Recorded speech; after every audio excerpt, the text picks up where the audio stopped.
নমস্কার বন্ধুরা, স্বাগত জানাচ্ছি সমাচার দর্শনে। আজকের পর্ব সুভাষচন্দ্র বসুর সঙ্গে অনুশীলন এবং যুগান্তরের যোগাযোগ। চলুন শুরু করা যাক। সাল 1908। মুজফ্ফরপুর বোমা মামলা ও মানিকতলা বা আলিপুর বোমা মামলায় সবচেয়ে ক্ষতিগ্রস্ত হয়েছিল বাংলার সবচেয়ে বড় দুটো গোষ্ঠী, অনুশীলন সমিতি ও যুগান্তর গোষ্ঠী। প্রায় সকল বিপ্লবী কারাগারে ভেতরে। ভুলবশত দুই নিরীহ ইংরেজ মহিলার হত্যা জনগণের এক বিরাট অংশসহ প্রায় সকল গণ্যমান্য ব্যক্তিও সমর্থন করছেন না। সেই অবস্থায় একটি আত্মবলিদান, প্রফুল্ল চাকি ও তিনজনের ফাঁসি, ক্ষুদিরাম বসু, কানাইলাল দত্ত ও সত্যেন্দ্রনাথ বা সত্যেন বসু, দুটি সংগঠনের অস্তিত্বই ধস নামিয়ে দিয়েছিল। শেষ পর্যন্ত দেশবন্ধু চিত্তরঞ্জন দাসের পরিশ্রম ও চেষ্টায় বহু বিপ্লবীর ফাঁসি পাল্টে যায় যাবজ্জীবনে। শ্রী অরবিন্দ ঘোষ সম্পূর্ণ মুক্তি পান, কিন্তু শ্রী অরবিন্দর গোপনে বাংলা ত্যাগ করা, বাধ্য হয়ে বাংলা ত্যাগ করা এবং সংগঠনের কাজে আর পণ্ডিচেরি থেকে বাংলায় ফিরে না আসার সংকল্পে বাংলার বিপ্লবী আন্দোলনও এক বিরাট প্রশ্নচিহ্নর মুখে দাঁড়িয়ে পড়ে। সেই অবস্থাতেও কলকাতার অনুশীলন ও যুগান্তর গোষ্ঠীর তরফ থেকে দেবব্রত বসু, যিনি পরবর্তীকালে স্বামী প্রজ্ঞানন্দ হন, ও ভূপেন্দ্রনাথ দত্ত উড়িষ্যার বালেশ্বর, কটক ও পুরী জেলায় বেশ কিছু জায়গায় অতি গোপনে কিছু সংখ্যক আখড়া তৈরি করতে সমর্থন হন। এর মধ্যে কটকের আখড়াটি 1908 থেকে 1913 সাল পর্যন্ত সক্রিয় ছিল। বিশেষজ্ঞরা অনুমান করেন যে কটকের এই আখড়াটির সঙ্গে কিশোর সুভাষচন্দ্রের গোপন যোগাযোগ ছিল। অসম্ভব নয়, তবে এই যোগাযোগ কিশোর সুভাষচন্দ্র বসুর সেই সময় তার বয়স অনুযায়ী কৌতূহলবশত কয়েকবার আখড়ায় যাতায়াত করতেই পারেন, কিন্তু প্রভাবিত হয়েছিলেন বলে মনে করা ভুল হবে। কারণ সেই সময় কিশোর বয়সে কিশোর সুভাষচন্দ্র বসু সন্ন্যাসীদের প্রতি একটু বেশি মনোযোগী। সেই সাথে চলছে দুস্থ ও অসুস্থ মানুষদের প্রতি অক্লান্ত সেবার কাজ। কিশোর সুভাষচন্দ্র বিশ্বাস করতেন এক ও অভিন্ন জাতীয় গঠনমূলক কাজের মধ্যে দিয়ে দেশবাসীর চরম মুক্তি আসবে। একজন বা দুজন ইংরেজ হত্যা করে তা পাওয়া যাবে না। একথা পরবর্তী সময়ে তিনি নিজেই লিখেছেন। শিক্ষক বেণীমাধব দাসের সঠিক জরূপে হেমন্ত কুমার সরকারের সাথে পরিচয় ও বন্ধুত্বের পরেই সুভাষচন্দ্র মনে বহু পরিবর্তন আসে। একথাও সুভাষচন্দ্র বসু নিজেই স্বীকার করেছেন। তাই এই পর্বে হেমন্ত কুমার সরকারের কথায় জানা যায় বাঘা যতীন অর্থাৎ যতীন্দ্রনাথ মুখোপাধ্যায়ের সাথে কলকাতার এক মেসবাড়িতে দেখা হওয়ার কথা। বৈপ্লবিক যোগাযোগ তার বেশি কিছু জানা যায়নি, যদিও সে সময় যুগান্তরের সাথে তার যোগ ছিল পরোক্ষ। যোগাযোগ হতো নেপথ্যে, যুগান্তর মহল থেকে এমন দাবি করা হয়েছিল। তবে এ সময় বহুজনের সাথে তার গোপন পরিচিত যে ছিল তার সত্যতা বা ফলাফল অনেকটা পড়ে গিয়ে বোঝা যায়। অসহযোগ ও স্বরাজ দলের গঠনে সুভাষচন্দ্রের পূর্বের প্রাথমিক এই রাজনৈতিক সংযোগ রূপান্তরিত হতো ঘনিষ্ঠ রাজনৈতিক যোগাযোগে, এমনকি ব্যক্তিগত সম্পর্কে। আবার বহু পুরনো সম্পর্কে দূরত্ব বাড়তেও দেখা গেছে। এমন ঘনিষ্ঠ বন্ধু হেমন্ত সরকার, সহকর্মী কিরণ শঙ্কর রায়, অগ্নিযুগ বিপ্লবী উপেন্দ্রনাথ বন্দ্যোপাধ্যায়, এমন বহু নাম পাওয়া যাবে। বহু পরে আবার অনেকেই নিজের ভুল বুঝতে পেরেছিলেন। পেছন থেকে ছুরি মারার দুমুখ লোকেরও অভাব ছিল না সুভাষচন্দ্রের আশেপাশে। একজন রূপকার এক্ষেত্রে উল্লেখযোগ্য। আবার অনেকেই প্রথম থেকে নিজের জীবনদশায় 1 ইঞ্চিও সরে যাননি, যেমন সত্যরঞ্জন বক্সী, অনিল রায়, লীনানাগ রায়, গোপাল সেন, মনিরুজ্জন ইসলামাবাদী, সত্যগুপ্ত, ত্রৈলোক্যনাথ চক্রবর্তী, ভূপেন্দ্রনাথ দত্ত, ভূপেন্দ্র কিশোর রক্ষিত রায়, জ্যোতিষ গুহ, বহু নাম আছে। তবে স্বরাজ দলের উঁচু পদ না পাওয়ায় হেমন্ত সরকারের দূরে সরে যাওয়ার খুবই অবাক হওয়ার বিষয়। শঙ্করীপ্রসূত বসুর লেখায় সেই তথ্য পাওয়া যায়। 1919 থেকে 1912 সাল পর্যন্ত দেশবন্ধু চিত্তরঞ্জন দাসের আন্তরিক চেষ্টা ও পরিশ্রমে বাংলার সকল বিপ্লবী দল কংগ্রেসের আন্দোলনে ভরসা রেখেছিল। দেশবন্ধু তার বাড়িতে গান্ধীজির সাথে বিপ্লবীদের একটা সাক্ষাৎকারের ব্যবস্থা করেছিলেন। সর্বভারতীয় বৈপ্লবিক গোষ্ঠীরূপে অনুশীলন সমিতির একটা গুরুত্বপূর্ণ ভূমিকা ছিল। অনুশীলন সমিতির গোপন শাখা পোশাখা যেহেতু সর্বভারতীয় পরিবেশে ছড়িয়েছিল, সেই সময় ভারত জুড়েই বিপ্লবী কার্যকলাপ এক প্রকার বন্ধ ছিল। বিপ্লবীদের মনে সন্দেহ ছিলই, কিন্তু শুধুমাত্র দেশবন্ধুর আহ্বানেই তারা সকলেই গান্ধীজির কংগ্রেস আন্দোলনে সামিল হয়েছিলেন। তবে গোপনে ভবিষ্যতের শক্তি সঞ্চয় করে রাখাও বিপ্লবী দলগুলির কৌশল অবশ্যই ছিল। শেষ পর্যন্ত বিপ্লবীদের আশঙ্কা সত্যি করে 1922-এর 4 ফেব্রুয়ারি চৌরিচৌরা ঘটনার পরে গান্ধীজি অসহযোগ আন্দোলন বন্ধ করার জন্য 3 দিন অনশন করেন। তুমুল মতবিরোধে দেশবন্ধু চিত্তরঞ্জন দাস গয়া কংগ্রেস দলীয় পদ থেকে পদত্যাগ করে স্বরাজ দল গঠন করেন। অনুশীলন ও যুগান্তরের বহু বিপ্লবী স্বরাজ দলে নিজেদের অন্তর্ভুক্ত করেছিলেন।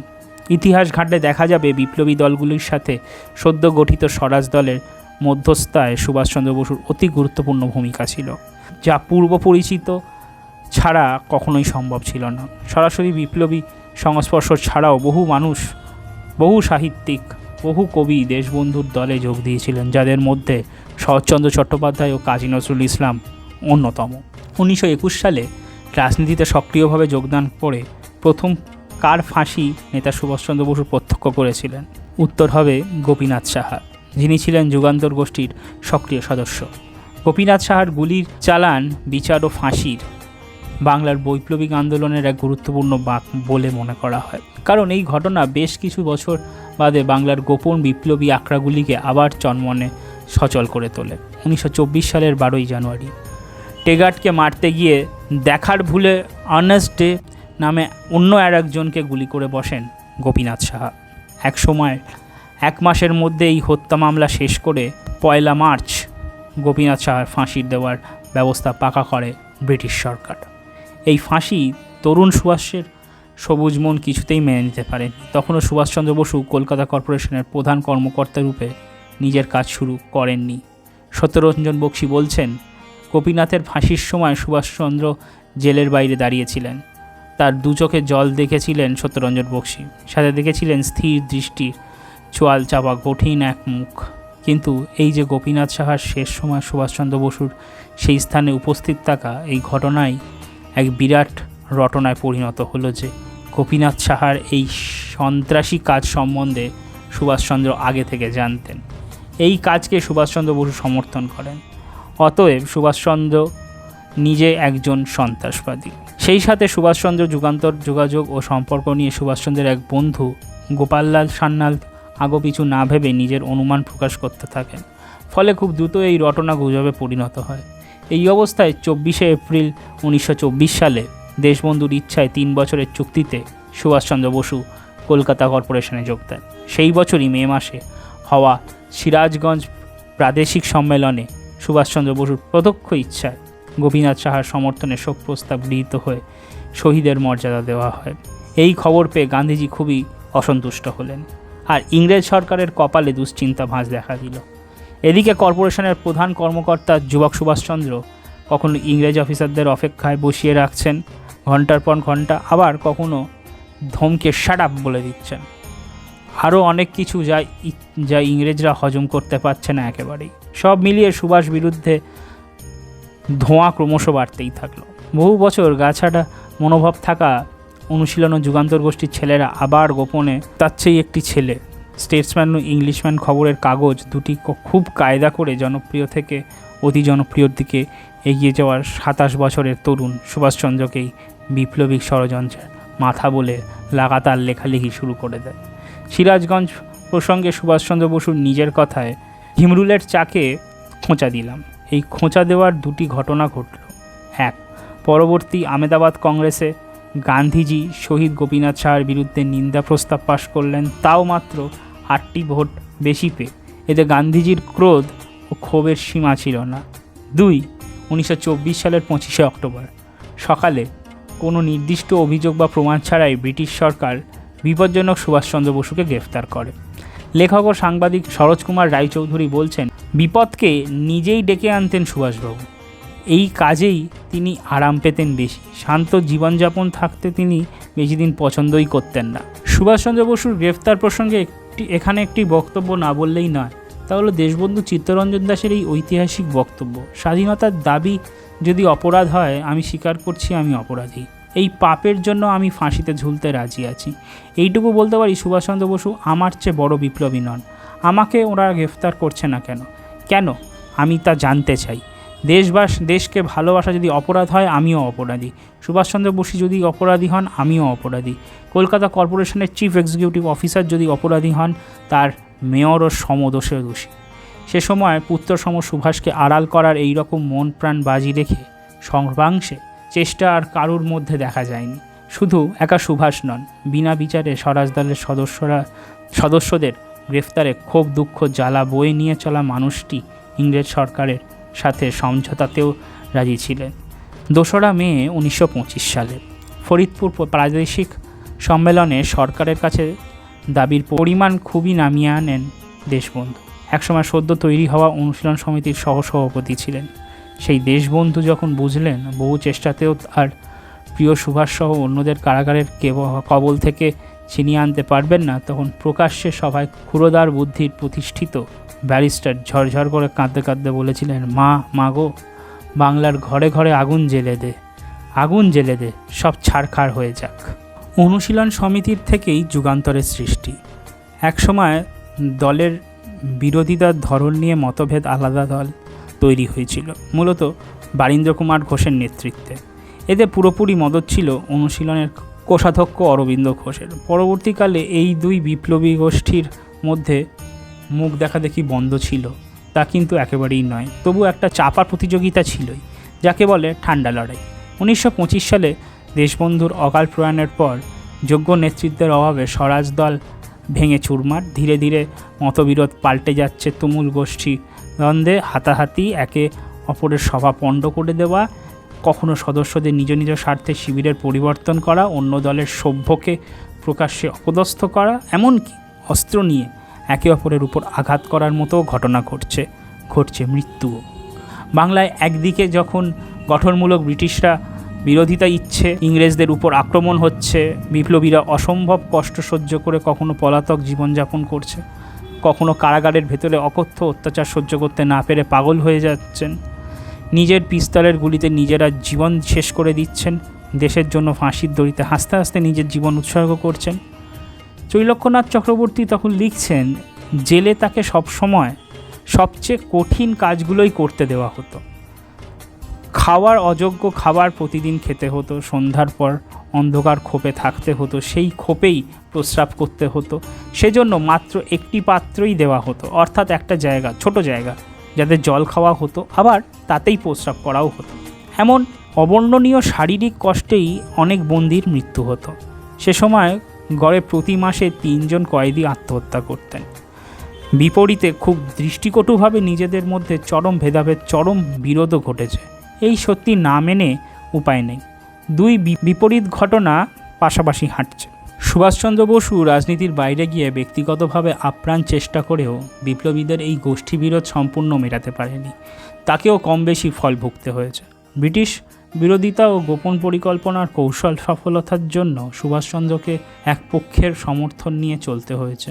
একসময় সুভাষচন্দ্র বসুর প্রতি গোষ্ঠী পক্ষরা নিজেদের সমর্থন পরিবর্তন করেছেন, কিন্তু কোনো অবস্থাতেই নিজের জায়গা পাল্টাতে পারেননি সুভাষচন্দ্র বসু।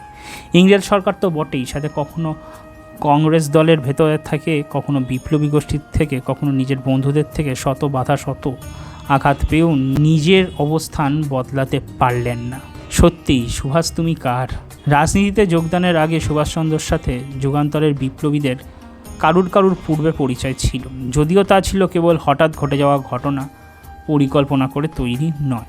আবার রাজনীতিতে যোগ দেওয়ার পরে অনুশীলন গোষ্ঠীর অনেকের সাথেই তার পরিচয় হয়েছিল। 1921 সালের পর বিপ্লবী উপেন্দ্রনাথ বন্দ্যোপাধ্যায়ের মাধ্যমেই সুভাষচন্দ্র বসুর পরিচিত হয়েছিলেন অনুশীলনের শচীন সান্যাল ও অবনী মুখার্জির সাথে। কলকাতা কলেজ স্ট্রিট মার্কেটের এক গোপন আস্তানায় এই সাক্ষাৎকার হয়েছিল। একথা হেমন্ত সরকারের লেখায় পাওয়া যায়। অসহযোগ আন্দোলন চলার সময় বিজলির কার্যালয়ে অহিংসা, বিপ্লবী ও হিংসা নিয়ে সুভাষচন্দ্রের সাথে তার গভীর আলোচনা হয়। একথা উপেন্দ্রনাথ বন্দ্যোপাধ্যায় তার নিজের এক লেখায় উল্লেখ করেছেন। নারায়ণ বন্দ্যোপাধ্যায় তার বিপ্লবের সন্ধানেতে লিখেছেন, 1923 সালের মাঝামাঝি উপেন্দ্রার উপর বেশ প্রভাব বিস্তার করেন এবং দাদাদের মতিগতি দেখে সুভাষকে করায়ত্ত করে গোপনে অনুশীলন পার্টিকে নিয়ে কাজ করেন। অনুশীলন পার্টি চাইছিল জনপ্রিয় সুভাষচন্দ্রকে যুগান্তর দল থেকে ছিনিয়ে নিতে এবং তার জন্য একচ্ছত্র নেতৃত্ব মেনে নিতে, যাতে কংগ্রেস ও পাবলিক ফিল্ডে তাদের কাজের সুবিধা হয়। যুগান্তরের যাদুগোপাল মুখোপাধ্যায় তার বিপ্লবী জীবনের স্মৃতি বইতে লিখেছেন, এই সময় সুভাষবাবু উপেন্দ্রার আড্ডায় খুব যাতায়াত করতেন। আবার এই যদুগোপাল মুখোপাধ্যায়ের মাধ্যমে মানবেন্দ্র রায় এম.এন. রায়ের সাথে পরিচয় হয়েছিল সুভাষচন্দ্রের। যদিও যদুগোপাল মুখার্জি নিজে এম.এন. রায়ের কাজের প্রতি খুব একটা ভালো ধারণা নিয়ে চলতেন না। ভূপেন্দ্র কুমার দত্ত, যিনি অগ্নিযুগ বিপ্লবী, পরে দেশবন্ধু অনুরাগী হয়ে অসহযোগ আন্দোলন শেষে স্বরাজ দলে যোগ দিয়েছিলেন, তিনি তার বিপ্লবের পদচিহ্ন বইতে লিখছেন, স্বরাজ দল গঠনে সুভাষ দেশবন্ধুর দক্ষিণ হস্ত। যদুদা যখন পলাতক জীবনে শেষ ডাক্তারি পাশ করে কলকাতায় আসছেন, সুভাষ একদিন তার কাছে গিয়ে হাজির, কাউন্সিল প্রবেশের পক্ষ ও বিপক্ষে জেলাগুলির হিসেব নিয়ে।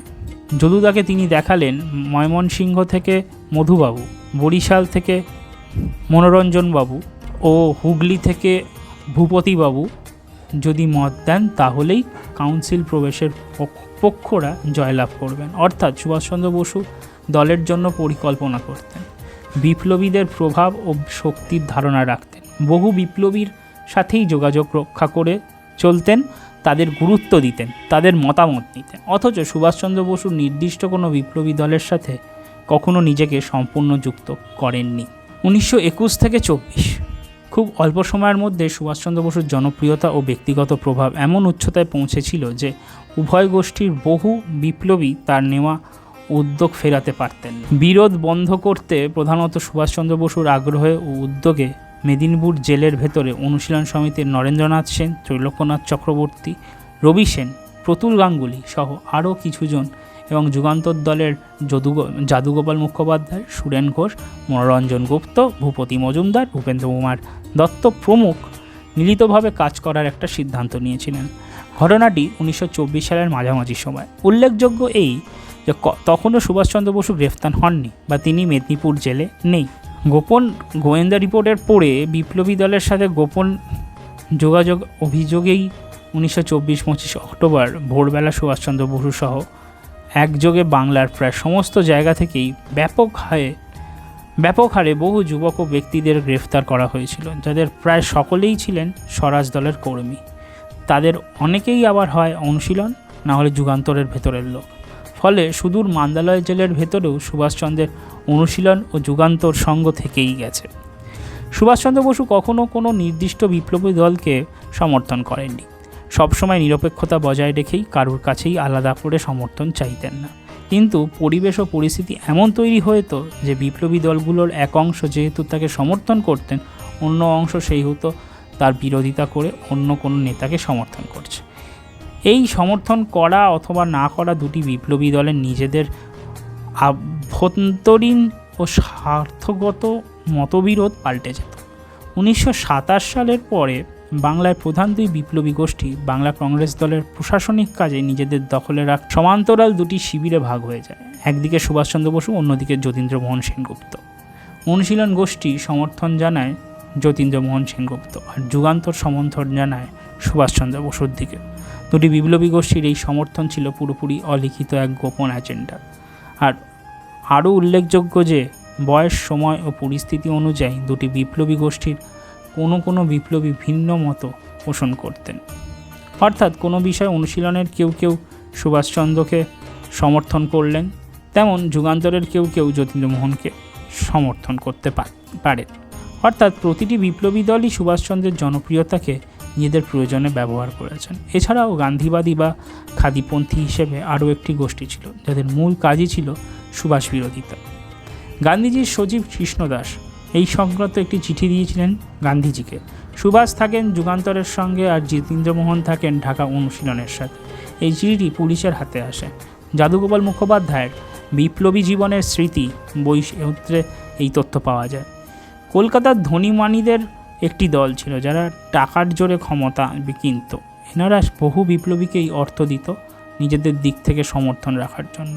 এক্ষেত্রে শুধু অর্থ নয়, জুটত আরও অনেক কিছু। বিপ্লবী ভূপেন্দ্র কুমার দত্তের বিপ্লবীর পদচিহ্ন বইতে এমন বহু তথ্য আছে যা রীতিমতো দুঃস্বপ্ন। ভূপেন্দ্র কুমার দত্ত একসময় সুভাষ বিরোধী ছিলেন ও পরে পরে সুভাষ সমর্থকে পরিণত হন। যে উপেন্দ্রনাথ বন্দ্যোপাধ্যায়ের সাথে সুভাষচন্দ্রের খুব ভালো সম্পর্ক তৈরি হয়েছিল, সেই তিনিই একসময় সুভাষচন্দ্রের বিরোধিতা করে বহু মন্তব্য করেছেন, আবার পরে নিজের ভুল বুঝতে পেরে হাউ হাউ করে কেঁদেছেন। দেশবন্ধুর ঘনিষ্ঠ কিরণ শঙ্কর রায় সুভাষচন্দ্রর সহকর্মী ছিলেন, এক সঙ্গে জেলে সময় কাটিয়েছেন। বহু ঘটনার সাক্ষী সেই তিনিও একসময় সুভাষ বিরোধী শিবিরে যোগ দিলেন, সুভাষের বিরুদ্ধে বহু মন্তব্য করেন। সে সময় তার সাথে সুভাষচন্দ্রের নিজে বহুবার দেখা করে কথা বলতে চেয়েছেন, কিরণ শঙ্কর রাজি হননি। শেষে সেই কিরণ শঙ্কর রায়ও দু চোখে জল নিয়ে সুভাষচন্দ্রের পথ চেয়ে বসে থাকতেন আর বলতেন, আমি মস্ত পাপ করেছি, কিন্তু তখন অনেক দেরি হয়ে গেছে। সুভাষচন্দ্র তখন দেশ থেকে বহু দূরে। বিপিন বিহারী গাঙ্গুলির আত্মোন্নতি দল সুভাষচন্দ্রকে প্রাথমিক সমর্থন দেওয়ার পরেও অন্যদিকে সরে গিয়েছিলেন। 1927 সালের 16ই মে সুভাষচন্দ্র বসুর দীর্ঘ প্রায় 3 বছরের বন্দি জীবনের শেষ হয়। ওই বছর নভেম্বরের 30 বছর সুভাষচন্দ্র হলেন বঙ্গীয় প্রাদেশিক কংগ্রেসের সভাপতি, সম্পাদক হলেন প্রায় সমবয়সী কিরণ শঙ্কর রায়। সুভাষচন্দ্র বসুর এই সভাপতি হওয়া সে সময় বাংলায় বহু বিপ্লবী দাদা মেনে নিতে পারেনি। এই গোষ্ঠী বিবাদে সুভাষচন্দ্র বসু একসময় দেশবন্ধু পত্নী বাসন্তী দেবীর কাছে নেতৃত্ব গ্রহণের জন্য চোখের জলে আবেদন জানিয়েছিলেন, যদিও সেই আবেদন ব্যর্থ হয়। কথাশিল্পীর অপদস্থতা। দেশবন্ধু চিত্তরঞ্জন দাসের মাধ্যমে শরৎচন্দ্র চট্টোপাধ্যায়ের পরিচয় হয়েছিল তার থেকেই বছর 20 ছোট সুভাষচন্দ্র বসুর সাথে। দেশবন্ধুর মৃত্যুর পরে রাজনৈতিক অভিভাবকহীন সুভাষচন্দ্রের প্রতিটি কাজে সমর্থন করেছেন শরৎচন্দ্র। একবার তিনি সুভাষচন্দ্রের ডাকে কুমিল্লা যাচ্ছেন এক সভায় যোগ দিতে, কিন্তু কে বা কারা মাঝ রাস্তায় তার মাথায় ঢেলে দিল কয়লার গুঁড়ো। অপমানে শরীর কাঁপছে তার, রাগে দুঃখে সেখানেই দাঁড়িয়ে থাকলেন। খবর গেল সুভাষচন্দ্রের কাছে, তিনি নিজেই এলেন মাঝ রাস্তায় দাঁড়িয়ে থাকা শরৎচন্দ্রের কাছে। এবার 12টা ঘোড়ায় টানা গাড়িতে শোভাযাত্রা করে শরৎচন্দ্র চট্টোপাধ্যায়কে অভ্যর্থনা দিয়ে সভায় নিয়ে গেছিলেন সুভাষচন্দ্র। সে সময় বাংলায় কংগ্রেস গোষ্ঠী বিবাদ ঠিক কতটা নোংরা জায়গায় ছিল, এই একটি ঘটনায় খানিকটা আন্দাজ করা যায়। এরপরের যে ঘটনা, তার যতটা না অবাক হওয়ার, তার থেকেও বেশি কিছুতেই মানতে না পারার, হৃদয় ভেঙে দেওয়া ঘটনা। অনুশীলন যুগান্তর দ্বন্দ্বের মাঝে পড়ে স্বয়ং সুভাষচন্দ্র বসুর সভার জায়গা ভেঙে দেওয়া হয়েছিল এই বাংলায়, কলকাতার উত্তরে। শুনুন তবে। দেশবন্ধু চিত্তরঞ্জন দাসের অত্যন্ত ঘনিষ্ঠ ছিলেন তারা বলতে যতীন্দ্রমোহন সেনগুপ্ত ও সুভাষচন্দ্র বসু। একসঙ্গে জেলও খেটেছেন। এদের মধ্যে আদৌ কোনো প্রত্যক্ষ বিরোধ ছিল কি না তা জানা যায় না, কিন্তু যা জানা যায় সেটা হলো তাদের আদর্শ, মত ও পথের বিরোধ। দেশবন্ধুর প্রয়াণের পর গান্ধীজি কলকাতায় এসে যতীন্দ্রমোহনকে সব দায়িত্ব বসিয়ে দেন। কাজটি এক পেশে। যতীন্দ্রমোহন সেনগুপ্ত আরও বেশি করে গান্ধী অনুরাগী হয়ে পড়লেন। এক পক্ষ বিপ্লবী গোষ্ঠীর সঙ্গে বিরোধের সূত্রপাত এখানেই। বসু সেনগুপ্ত বিরোধ তখনও শুরু হয়নি। গান্ধী কংগ্রেসের অনেকেই এই বিরোধের জন্য সুভাষচন্দ্র বসুকে দায়ী করেছেন বেশি। অথচ সুভাষচন্দ্র বসু মান্দালয় জেল থেকে আসার পরে বাংলার বিপ্লবীরা দুই পক্ষে ভাগ হয়েছিল নিজেদের প্রয়োজনে। সেই প্রয়োজনের তাগিদে যতীন্দ্রমোহন সেনগুপ্ত ও তার সমর্থকদের একপেশে কিছু কার্যকলাপ বা কাজকর্মের জবাব দিতে সুভাষচন্দ্র বসু বাধ্য হলেন। কারণ প্রশ্ন দেশবন্ধুর আদর্শের অস্তিত্ব রক্ষার, প্রশ্ন ব্রিটিশ বিরোধিতার সঠিক পরিকল্পনার, প্রশ্ন সকল বিপ্লবীদের এক ছাতের তলায় নিয়ে আসার। 1927 থেকে 31 সাল পর্যন্ত বাংলায় চরম আকারে পৌঁছেছিল বসু সেনগুপ্ত বিরোধ থেকে ভাগ থেকে নোংরা লড়াইতে নেমে গেছিল। তবে সবসময় মনে রাখতে হবে যে বাংলার সকল বিপ্লবী এই ভাগাভাগির খেলায় যোগ দিতেন না, সেই সময় বা ইচ্ছে কোনোটাই তাদের ছিল না। বাংলার রাজনীতিতে পঞ্চমুরব্বী বা বিগ ফাইভ নামে পরিচিত শরৎচন্দ্র বসু, নলিনীরঞ্জন সরকার, তুলসীচরণ গোস্বামী, নীলমলচন্দ্র, বিধানচন্দ্র রায়, এনারা বসু সেনগুপ্ত বিরোধ তৈরি করার জন্য বহু অংশে দায়ী। এনারা সকলেই যে সুভাষচন্দ্র বসুর সুচিন্তক ছিলেন তা নয়, তবে সকলে সেনগুপ্ত বিরোধী ও শাসমল বিরোধী ছিলেন। উল্লেখযোগ্য এই একসময় দেশবন্ধুর সাথে কাঁধে কাঁধ মিলিয়ে কাজ করা দেশপ্রাণ বীরেন্দ্রনাথ শাসমল ও দেশপ্রিয় যতীন্দ্রনাথ সেনগুপ্ত পরস্পরের বিরুদ্ধে মতপোষণ করতেন, পরস্পরের বিরোধী ছিলেন। তাহলে দাঁড়ালো কি? একদিকে দেশপ্রাণ, অন্যদিকে দেশপ্রিয়, মাঝখানে দেশনায়ক। দেশবন্ধুর প্রয়াণের পর বাংলা এই পঞ্চমুরব্বীর ইচ্ছায় ও প্রত্যক্ষ মদতে সুভাষচন্দ্রের গ্রেফতারের জন্য দায়ী করে ঘটনা সাজিয়ে দেশবন্ধুর পরবর্তী বাংলার সবচেয়ে শক্তিশালী রাজনৈতিক নেতা দেশপ্রাণ বীরেন্দ্রনাথ শাসমলকে এক প্রকার কংগ্রেস থেকে তাড়িয়ে দেওয়া হয়েছিল। 1925 সালে কৃষ্ণনগর সম্মেলনে যার সূচনা হয় প্রকাশ্যে সভাস্থল ভাঙচুরের মধ্যে দিয়ে, সেখানে কাজী নজরুল ইসলামেও ভুক্তভোগী। বীরেন্দ্রনাথ শাসমল বলেছিলেন, জাতীয় কংগ্রেস অহিংস দল, তাই যারা হিংসা পছন্দ করেন তাদের কংগ্রেসে থাকার কোনো দরকার নেই। সবাই রেড়ে করে উঠলেন। গান্ধীজিও একই কথা বলতেন। বাংলায় গান্ধীজির কটা সভা বিপ্লবীরা ভাঙচুর করেছেন। কর্পোরেশনের প্রধান কর্মকর্তা হওয়ার ইচ্ছা তার ছিল, তা ব্যর্থ হয়। এরপর দেশবন্ধুর প্রয়াণের পর বীরেন্দ্রনাথ শাসমল স্বরাজ দল ও বাংলা কংগ্রেসের দায়িত্ব নিজের হাতে রাখতে চাইছিলেন, যা অনেকেই মানতে পারেননি। সুতরাং পূর্ব পরিকল্পনা করেই দেশপ্রাণ শাসমলকে সরানো হলো। এক্ষেত্রে জনপ্রিয় সুভাষচন্দ্র বসুর গ্রেপ্তারের জন্য দায়ী করে সুকৌশলে তা ব্যবহার করা হয়। সুভাষচন্দ্র বসু নিজে কখনো তা মনে করেননি। সে কথা তিনি নিজে খুব স্পষ্টভাবে বলেছেন। প্রথম থেকে শেষ পর্যন্ত তাদের ব্যক্তিগত সম্পর্ক ঠিক ছিল। বলা হয় বিপ্লবীদের একদম সহ্য করতে পারতেন না বীরেন্দ্রনাথ শাসমল, অথচ 1930-এর 22 এপ্রিলের পরে চট্টগ্রাম অস্ত্রাগারের দখল সংক্রান্ত কোনো বিপ্লবীর মামলা লড়েছিলেন তিনি। তার পরিশ্রমে অনন্ত সিং লোকনাথ বলে ফাঁসির সাজা হয়নি। 1932-এর 6 ফেব্রুয়ারি বাংলার ব্রিটিশ গভর্নর স্ট্যানলি জ্যাকসনকে হত্যার চেষ্টা করা বীণা দাসের মামলা লড়েছিলেন তিনি। 1932 সালে প্রত্যুৎ ভট্টাচার্যের হয়েও মামলা লড়েছিলেন তিনি। সুভাষচন্দ্র বসু যখন মান্দালয় জেলে, তখন তার মুক্তির জন্য জোরালো সওয়াল করেছিলেন দেশপ্রিয় যতীন্দ্রমোহন। 1928 সালে সুভাষচন্দ্র বসুর নামে কলকাতা মেয়র হিসেবে প্রস্তাব করেছিলেন তিনি। এখানে একটা অদ্ভুত খেলা হয়েছিল। নাম প্রস্তাবের ভোটাভুটিতে অকংগ্রেসি প্রার্থী বিজয় কুমার বসুর কাছে সামান্য কিছু ভোটে হেরে যান সুভাষচন্দ্র বসু। এই ঘটনার অল্প কিছুদিন আগেই মূলত এই বিপ্লবীদের ভোটেই বাংলা প্রদেশ কংগ্রেসের সভাপতি হয়েছেন সুভাষচন্দ্র। আর প্রস্তাবিত ভোটাভুটিতে সেদিন সুভাষচন্দ্র বসু উপলব্ধি করেছিলেন বাংলায় কংগ্রেসের মধ্যে বিপ্লবীদের ক্ষমতা, পছন্দ অপছন্দের দাঁড়িপাল্লা ওঠানামা। আবার 1929 সালে যখন কলকাতা মেয়র নির্বাচন চলে এলো, তখন যতীন্দ্রমোহন সেনগুপ্তর নাম প্রস্তাব করেছিলেন সুভাষচন্দ্র বসু। সেবার বিনা প্রতিদ্বন্দ্বিতায় জয়লাভ করেছিলেন দেশপ্রিয় সেনগুপ্ত। সেই সময় বসু ও সেনগুপ্ত সমর্থকদের যে তালিকা পাওয়া যাচ্ছে, যা রীতিমতো চমকের। সেখানে সেনগুপ্ত সমর্থক হিসেবে এমন সব ব্যক্তিদের নাম আছে যারা পরবর্তীকালে সুভাষচন্দ্র বসুর ফরওয়ার্ড ব্লক গঠনে একনিষ্ঠ কাজ করেছিলেন। এখানে একটি নাম নিয়ে আলোচনা করলে সেই সময়ের পরিস্থিতি মোটামুটি আন্দাজ করা যাবে। লেখক শঙ্করী প্রসাদ বসু। লেখক শঙ্করী প্রসাদ বসুর সমকালীন ভারতে সুভাষচন্দ্র বই তথ্য অনুযায়ী উত্তর কলকাতায় সেনগুপ্ত সমর্থক ছিলেন রাজেন দেব ও হেমন্ত কুমার বসু। সুভাষচন্দ্র বসুর বিরুদ্ধে প্রকাশ্যে বিক্ষোভে মুখ্য ভূমিকা নিতেন হেমন্ত কুমার বসু, যিনি সুভাষচন্দ্র বসুর সভামঞ্চ ভাঙার ব্যাপারে কুখ্যাতি পেয়েছিলেন। হেমন্ত কুমারের জন্ম কলকাতার উত্তরে নন্দরাম সেন স্ট্রিটে, তাই তিনি পণ করেছিলেন নিজের এলাকা উত্তর কলকাতায় সুভাষচন্দ্র বসুর কোনো সভা হতে দেবেন না। এমনকি একেবারে অরাজনৈতিক অনুষ্ঠান চিত্রার উদ্বোধন অনুষ্ঠানে উদ্বোধক ছিলেন সুভাষচন্দ্র বসু। শুধু সেই কারণে সভামঞ্চ ভেঙে দিয়েছিলেন হেমন্ত কুমার। অথচ ভাবতে অবাক লাগে, মাত্র 11 বছর বয়সে বিপ্লবের টানে অনুশীলন সমিতিতে যোগ দেওয়া এক সময়ের প্রবল সুভাষ বিরোধী হেমন্ত কুমার বসুকে 1939 সালে সুভাষ বসুর ফরওয়ার্ড ব্লক গঠনে বিশ্বস্ত ভূমিকায় দেখা গেছিল।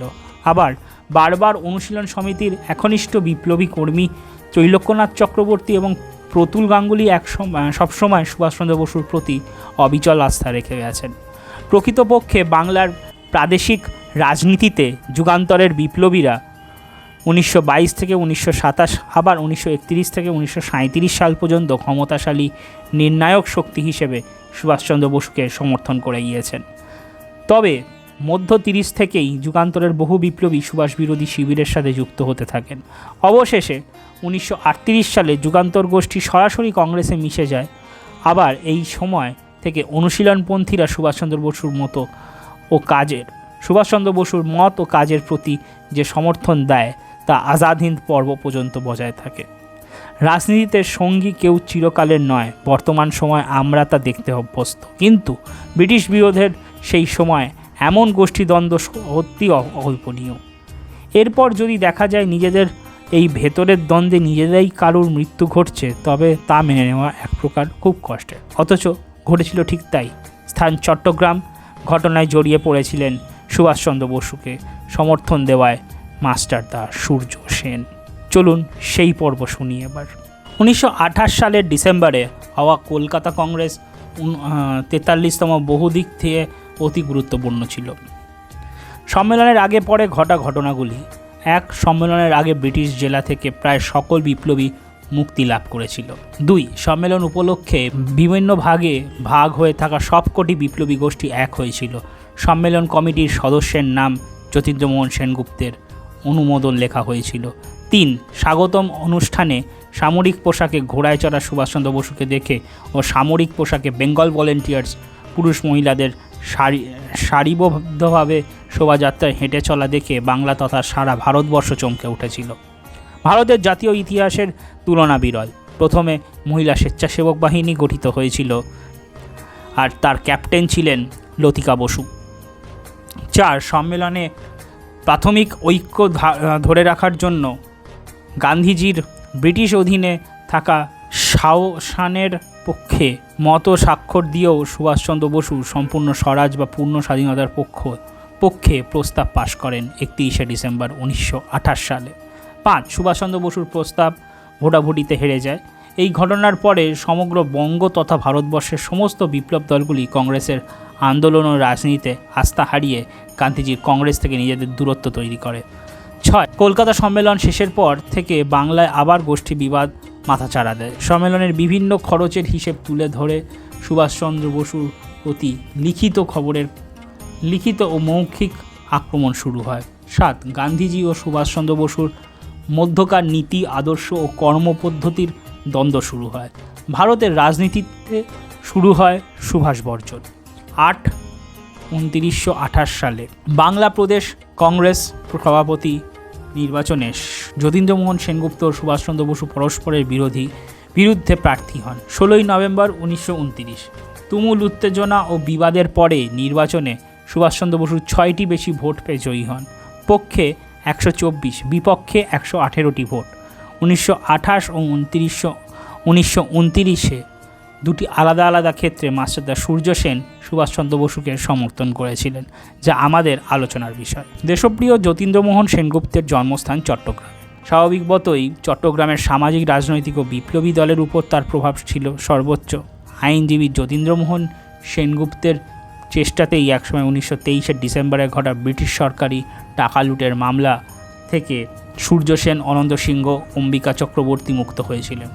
এহেন চট্টগ্রামের বাসিন্দা হয়েও মাস্টারদা ও তার দল সুভাষচন্দ্র বসুকে সমর্থনের সিদ্ধান্ত নিয়েছিল, যা গোষ্ঠী রাজনীতিতে অনেকের হিসেবের বাইরে ছিল।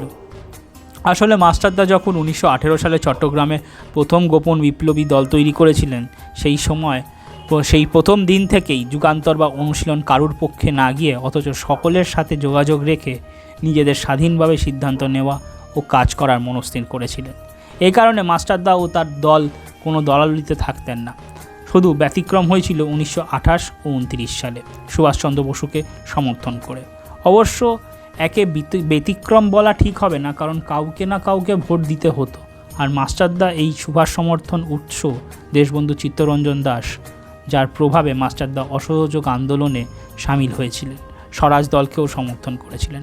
তবে সুভাষচন্দ্র বসুকে সমর্থনের আরও একটি বড় কারণ তা হলো গান্ধীজি। মাস্টারদা প্রথম থেকেই গান্ধীজির মতো ও পথের বিরোধী ছিলেন। তাই দেশবন্ধুর প্রয়াণের পর যতীন্দ্রমোহন সেনগুপ্ত যখন পুরোপুরি গান্ধীজির কবজায় চলে গিয়েছেন, তখন শুধুমাত্র একটি জায়গার লোক বলে মাস্টারদা তার নিজের নীতি আদর্শ থেকে সরে যাননি। 1929 সালের ডিসেম্বরে ভোটে পরাজিত যতীন্দ্রমোহন সেনগুপ্ত ক্ষোভ উগরে দিয়ে বলেছিলেন যে সমস্ত বিপ্লবীর জীবন রক্ষা তিনি আদালত করেছিলেন। তাদের 5 জন তার বিপক্ষে ভোট দেওয়াতে সুভাষ জয়ী হন। আবার ফিরে আসবে 1928 সালের ডিসেম্বরে। কলকাতা কংগ্রেসের এই যে মাস্টারদার সুভাষ সমর্থন আর জোরালো প্রভাব পড়ল চট্টগ্রামে, প্রথমেই দুভাগ হয়ে গেল চট্টগ্রাম ছাত্র শাখা। এই প্রবণতা ছড়িয়ে পড়ল বাংলার সর্বত্র। বাংলার ছাত্রদের আদি সংগঠন হলো অল বেঙ্গল স্টুডেন্টস অ্যাসোসিয়েশন, যার প্রেরণায় তৈরি, যার নির্দেশ সংগঠিত পরিচালিত, সেখানে ভাগাভাগি রুখতে পারলেন না তিনি। সুভাষচন্দ্র বসু যার হাতে তৈরি ছাত্র সংগঠন ধীরে ধীরে অনুশীলনপন্থী, গান্ধীবাদী, সেনগুপ্তপন্থী, বিচ্ছিন্ন বামপন্থীদের দখলে চলে গেল। এমনকি সুভাষচন্দ্র বসুর হাতে তৈরি কিছু ছাত্র, এক্ষেত্রে তার একান্ত স্নেহভাজন একজন ছাত্র নাম বীরেন্দ্রনাথ দাশগুপ্ত, হাজার হাজার প্রচারপত্র ছাপিয়ে সুভাষচন্দ্র বসুর নামে কুৎসিত লেখা প্রচার করেছে। এমন অবস্থায় সুভাষপন্থী ছাত্রছাত্রীরা বাধ্য হয়ে তৈরি করলেন বেঙ্গল প্রভিন্সিয়াল স্টুডেন্টস অ্যাসোসিয়েশন। ছাত্রদের মধ্যে এই ভাগাভাগি সুভাষচন্দ্র বসু মানতে বাধ্য হলেন। এই রকম আবহে 1929 সালের মে মাসে চট্টগ্রাম জেলা সম্মেলনের আয়োজন করা হয়।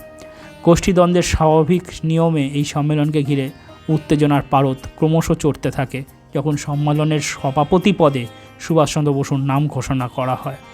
আসলে এর আগে ময়মনসিংহ ও রংপুরে জেলা সম্মেলনে সভাপতি রূপে সুভাষচন্দ্র বসুর নাম ঘোষিত হয়েছিল। ময়মনসিংহ সম্মেলনে এক প্রস্থ তীব্র ব্যগ্র বিতণ্ডা, মতানৈক্য হয়েছিল। এসব দেখে সুভাষচন্দ্র নিজের নাম না দিতে বলেছিলেন। তিনি ডক্টর আলম মহাশয়কে সভাপতি হতে রাজি করিয়েছিলেন।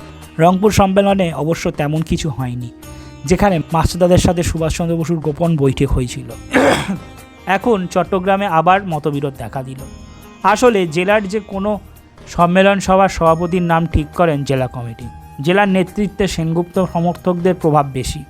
অথচ চট্টগ্রামে সভার মূল দায়িত্ব তথা সম্পাদকদের দায়িত্ব দেওয়া হয় সূর্য সেনকে। দেশপ্রিয় সেনগুপ্ত সহযোগী ত্রিপুরা চরণ চৌধুরী ও মহিমচন্দ্র দাসকে অভ্যর্থনা সমিতির দায়িত্ব দেওয়া হয়। মাস্টারদার দায়িত্ব পাওয়ার পরে নিজের মতো করে সম্মেলন কমিটি তৈরি করেন নির্মল সেন, অম্বিকা চক্রবর্তী, অনন্ত সিংহ, গণেশ ঘোষ, লোকনাথ বল প্রমুখ রাখা হয় কমিটিতে।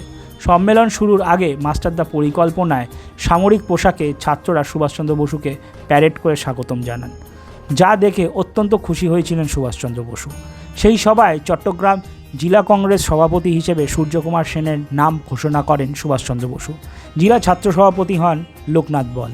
চট্টগ্রাম সম্মেলনের শুরুর আগেই যে মতবিরোধ শুরু হয়েছিল, সম্মেলনে শেষে তা ক্রমশ হাতাহাতি থেকে মারামারিতে রূপ ধারণ করল।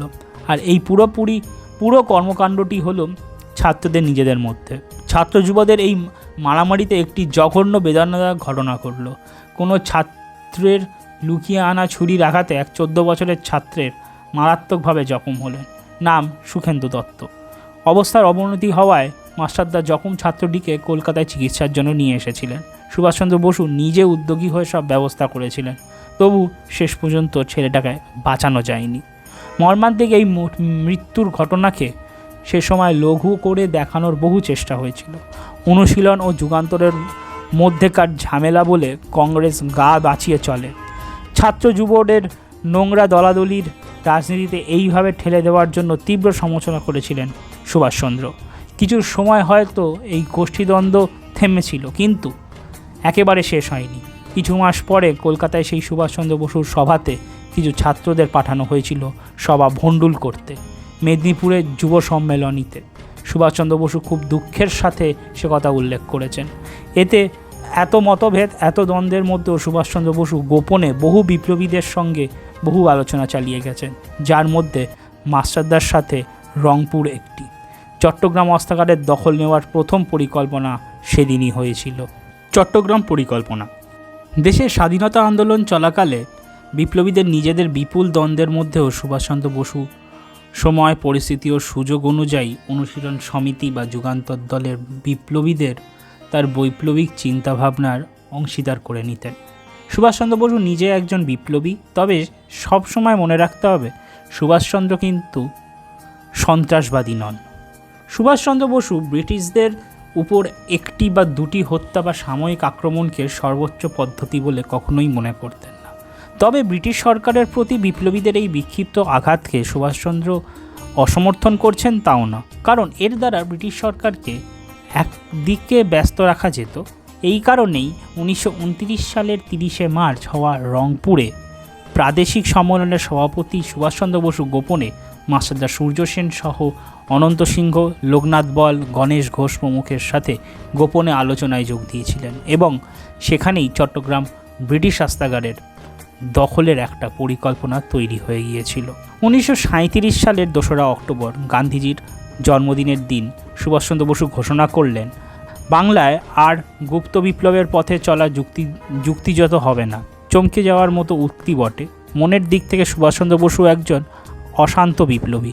ব্রিটিশ সরকারের অমানবিক আচরণ ও দমন নীতির জন্যই যে সন্ত্রাসবাদের জন্ম, তাকে গোপনে সমর্থন ও পরোক্ষ লালন পালন করেও তিনি সবসময় প্রাথমিকভাবে অহিংসাকে গ্রহণ করেছিলেন, যা ছিল নিতান্তই একটি কৌশল, নীতি নয়।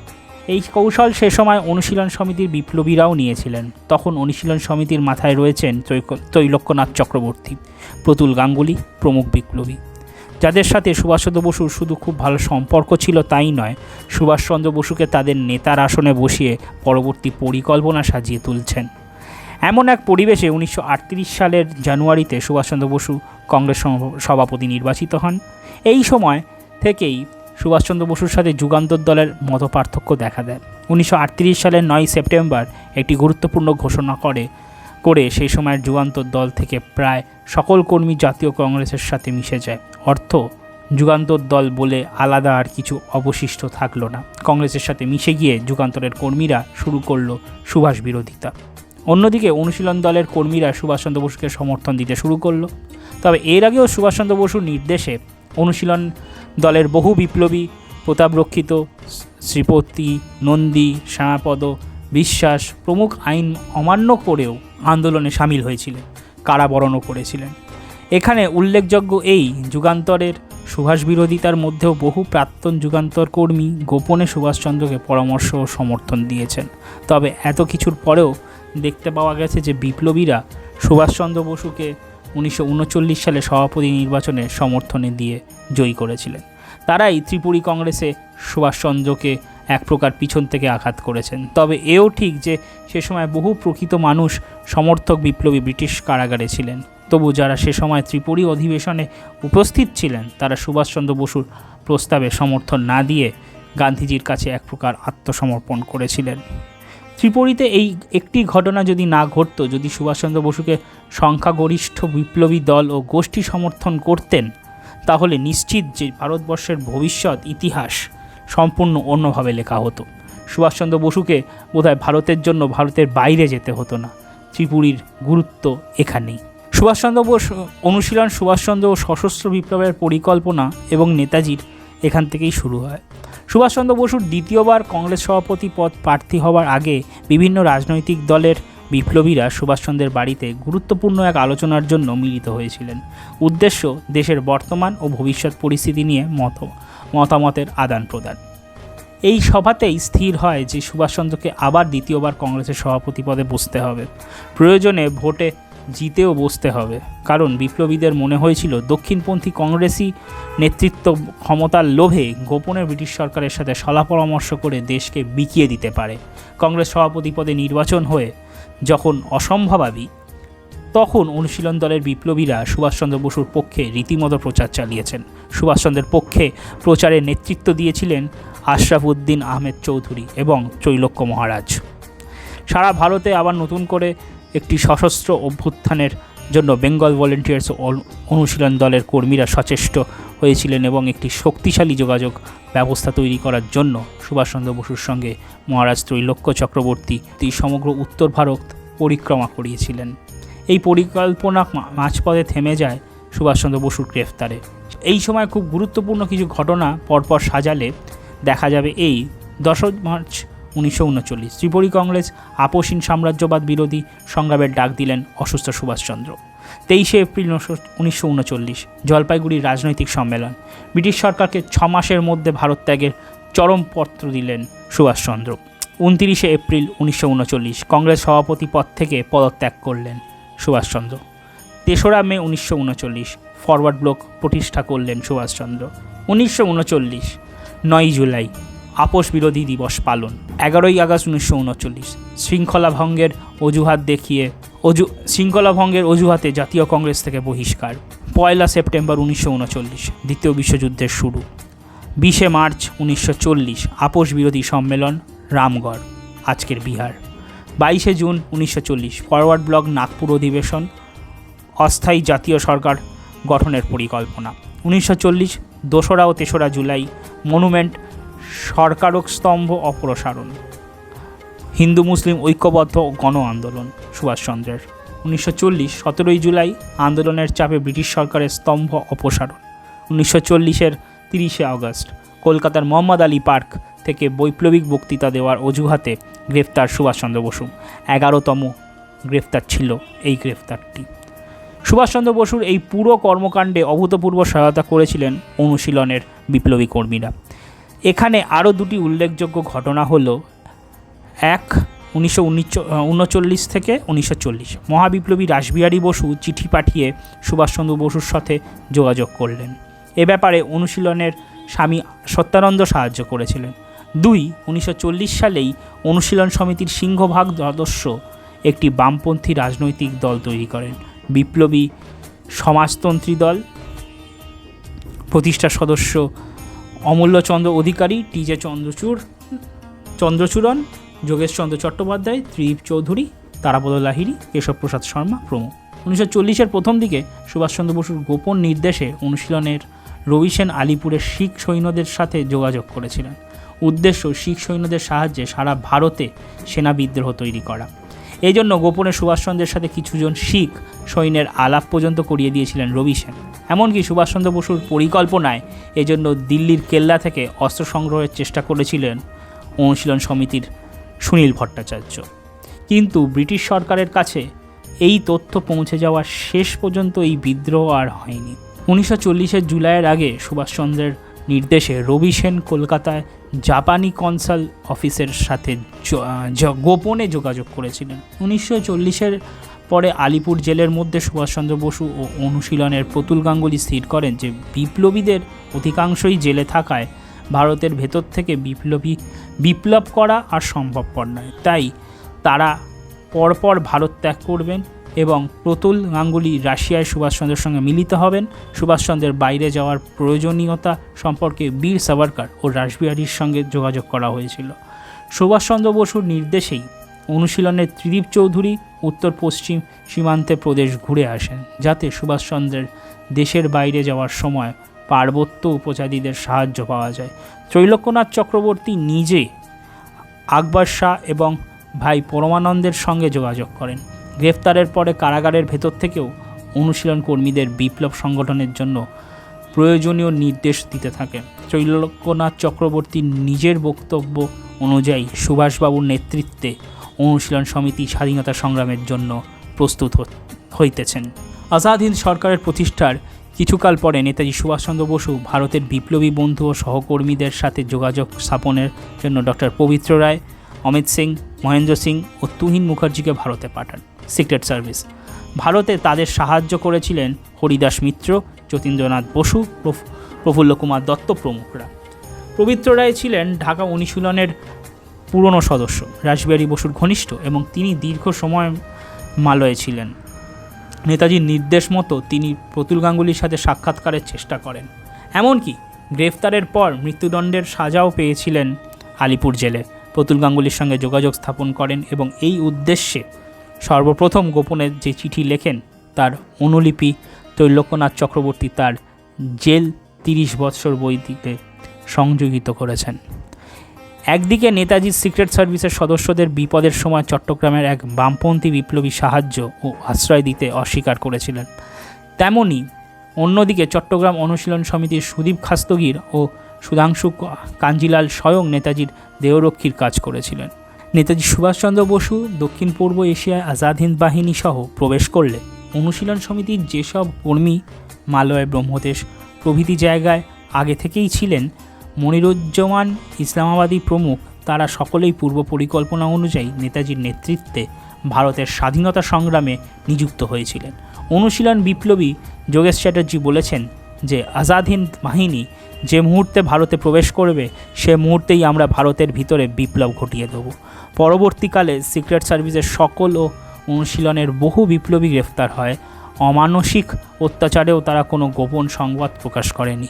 বহু কর্মী ধরা পড়ার আগে গোপন নথিপত্র পুড়িয়ে দিয়েছিলেন। এমনকি এজন্য গোপাল সেন, জ্যোতিষ গুহ প্রমুখ তাদের নিজের জীবনও দিতে হয়েছিল। সুভাষচন্দ্র বসু কাউন্সিল চেম্বার বোমা মেরে উড়িয়ে দেওয়া পরিকল্পনা করেছেন এবং সেই সাথে পুলিশ কমিশনার টেকার্টকে হত্যার ষড়যন্ত্র করেছেন। এই নোট ভারতের ব্রিটিশ গোয়েন্দা বিভাগের। ফাইলে আরও লেখা ছিল, বাংলা কংগ্রেস ও স্বরাজ দলের বিপ্লবীদের প্রভাব বৃদ্ধি করেছেন সুভাষচন্দ্র বসু। ব্রিটিশ গোয়েন্দাদের এই নোট 1922 সালের পরে, সেই থেকে শুরু আর শেষ নেই। বহু বছর আগে স্বামীজির সম্পর্কে ব্রিটিশরা গোপনে ফাইল উল্লেখ করেছিলেন। সমস্ত বিপ্লব ও বিপ্লবীদের মূল প্রেরণদাতা ভগিনী নিবেদিতাকে ডাকাত রানী আখ্যা দিয়ে বাগবাজার অঞ্চলকে বিপ্লবের জন্মস্থান বলা হয়েছিল। সুভাষচন্দ্র বসুর ক্ষেত্রেও সময় যত এগিয়েছে ব্রিটিশ অভিযোগের মাত্রা ততই বেড়েছে। চট্টগ্রাম যুব বিদ্রোহের পরিকল্পনার পেছনে তার যে সমর্থন ও পরিকল্পনা ছিল, চট্টগ্রাম অস্ত্রাগারের দখল মামলায় রায় সে কথা স্পষ্ট উল্লেখ করেছেন সংশ্লিষ্ট বিচারপতি। মহাকরণ অভিযানের মূল মাথা হলে তাকে চিহ্নিত করা হয়েছিল। কানপুর মামলা 1924 সালের, মিরাট মামলা 1929 সালে, দক্ষিণেশ্বর বোমা মামলা 1925 সালে ইত্যাদি বহু মামলায় সুভাষচন্দ্র বসুর পরোক্ষ উপস্থিতি বিশ্বাস করত ইংরেজ গোয়েন্দা দপ্তর। হয়তো দেখা গেল যখন কোনো ঘটনা ঘটছে সে সময় তিনি জেলের ভেতরে, তবু সুভাষচন্দ্রের ক্ষেত্রে ইন্টেলিজেন্স দপ্তর যেমন বিশ্বাস করত, বিপ্লবের বাইরে থাকা সাধারণ মানুষের তার থেকে বেশি বিশ্বাস করত। আবার গ্রেফতার হওয়া বহু বিপ্লবী নানান রকম গল্প তৈরি করে সাক্ষী দিয়েছেন। ফলে সুভাষচন্দ্র বসুকে নিয়ে ব্রিটিশদের মধ্যে সবসময় এক চাপ থেকেই গেছে।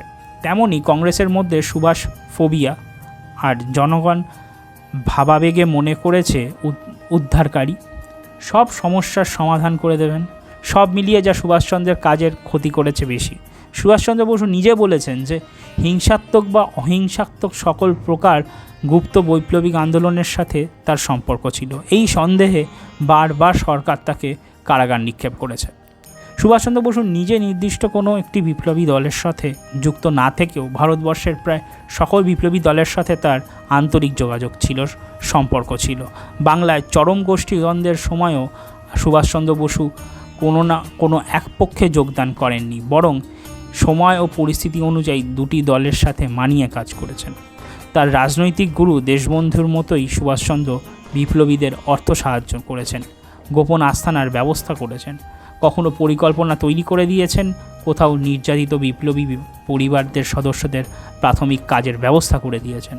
কংগ্রেস নেতা হয়েও বিপ্লবীদের শ্রদ্ধা জ্ঞাপন করেছেন, শহীদদের দেহ নিজে কাঁধে বয়েছেন। তিনি সমাজতন্ত্রের কথা বলেছেন, কিন্তু মার্ক্সবাদ বা লেনিনবাদকে সামান্যতম গুরুত্ব দেননি। সততা, ত্যাগ ও বিদ্রোহ, এই তিন চেতনা নিয়েই সুভাষচন্দ্র বসু। তিনি প্রয়োজনে ধ্বংস চেয়েছেন, অর্থাৎ অশুভকে ধ্বংসের প্রয়োজনে ধ্বংস চাই, কিন্তু গঠনকে তার থেকে গুরুত্ব দিয়েছেন বেশি। এই কারণে সময় বিপ্লবী দলগুলোর সাথে তার মতবিরোধ ঘটেছে। তবু সুভাষচন্দ্র বসু তার আদর্শ থেকে এক চুলো নড়েননি। দেশ আগে, ন্যায়, সত্য, ধর্ম তার অনেক পরে। জয় হিন্দ, জয়তু স্বামীজি, জয়তু নেতাজি। নেতাজির কর্মকাণ্ড ও নেতাজির পরবর্তী জীবন নিয়ে শোনার জন্য এবং জানার জন্য ফলো করতে পারেন আমাদের চ্যানেল সমাচার দর্শনকে। আর ইউটিউবে জেনে থাকলে অবশ্যই সাবস্ক্রাইব বাটনটা টিপে দেবেন, আর ফেসবুকে দেখে থাকলে অবশ্যই ফলো বাটনটা ক্লিক করে দেবেন। আরও অনেক ভিডিও আসছে আপনাদের জন্য। ধন্যবাদ। জয় হিন্দ, বন্দে মাতরম।